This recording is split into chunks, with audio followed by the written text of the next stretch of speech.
Don't think, just answer. What is America's favorite pastime? If you said baseball, or football, or reading, you're wrong. The real answer is gambling.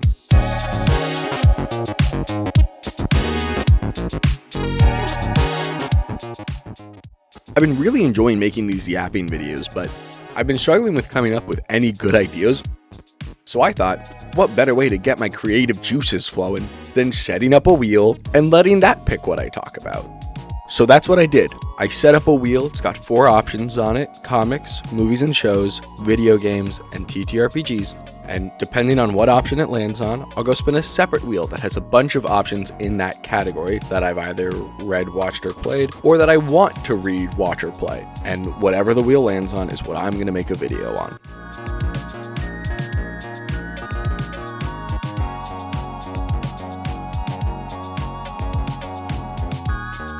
Okay, so depending on what TTRPG I get from this next wheel, I'm going to go read the rulebook.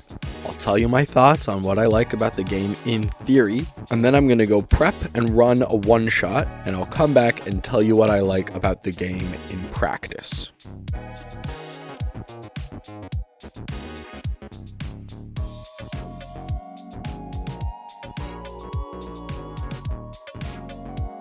So this is a game that I've actually played before, and it's a lot of fun. You play as a little frog in a fantasy world, and instead of a class, you have 2 schools of magic that you're good at. There are no written spells in the game. All of them are made up on the fly by rolling dice. And that's all I remember about the game. So I'm going to read the rule book, and then I'm going to be right back. So, I just finished reading the most recent release of the rulebook, and I have some thoughts. On page 5, it talks about tones and themes. Specifically, it states that this game is one of contrast and that players will struggle to deal with problems since their skill sets are so specialized. This is low-key a lie. When I played the game, solutions came very easily, and with 3 players, we had wide enough coverage even with some overlap, so we didn't really struggle at all. Also on page 5, it says that the core of the game is that you are going to be a massive inconvenience to every NPC you meet, while holding the unshakable belief that you are helping them. And when I played the game, we solved almost every problem by making NPCs shit themselves, so I'm inclined to agree with them on this one. Dice rolling. It's in almost every popular TTRPG because everyone loves random chance, and this game is no different. When you cast a spell in Tiny Frog Wizards, you roll d6s and assign each roll to a different aspect of the spell. Those aspects are control, how many words you can use to describe a spell, range, how far away you can affect something with the spell, and magnitude, how large of a thing you can affect with the spell. You have 4 ways to get these d6s. When you cast a spell, you can run through a little checklist and each adds one of those d6s. The first item on the list is that you make a loud croak. The second is large sweeping gestures with your hands. And the third is that you're wearing your wizard's hat. So as long as you remembered to get dressed this morning and nothing is holding your arms to your chest and your mouth closed, you start with enough dice to cast a spell, no problem. The 4th way to add dice is through prep dice. Everyone starts with 5 of them and you can add them to whatever spell roll you want. You can also choose to forego a prep dice and get a foci instead.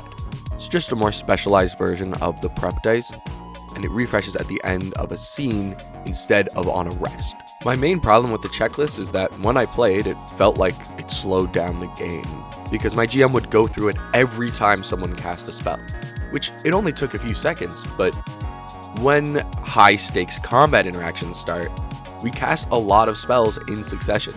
So those few seconds start to add up, and they kind of took me personally out of the immersion. So I think when I run it, I'm only going to bring up the checklist if someone is unable to meet one of the checks. Also, just looking over the spellcasting rules, it feels like you should always be putting your highest dice into magnitude and your lowest into control, because you're usually going up against things that are much larger than you, and you can get away with a lot with only 2 words, but that's just me. In Tiny Frog Wizards, you can only counter a spell that falls under one of the 2 schools of magic that you have mastered. I like this. It's a good limitation that forces you to use your own magic to avoid harmful spells coming your way, since whenever a spell is cast on you, you can either counterspell it, or you can cast a spell to see if you can avoid it. The book uses the example of being targeted by an AoE spell and using your magic to jump out of the way. This is another thing that the book does really well. It gives enough detail in all of its explanations, while still leaving things open-ended enough that the DM or the players can interpret it however they would like. This is a really rules-light game with a heavy focus on improv. This means that prep is almost non-existent. The game tells GMs to only prep the NPCs and the situation that they are currently in, and everything else is decided during play. This definitely works and it is fun, but if you aren't at least a little strong with improv, I probably wouldn't run this game.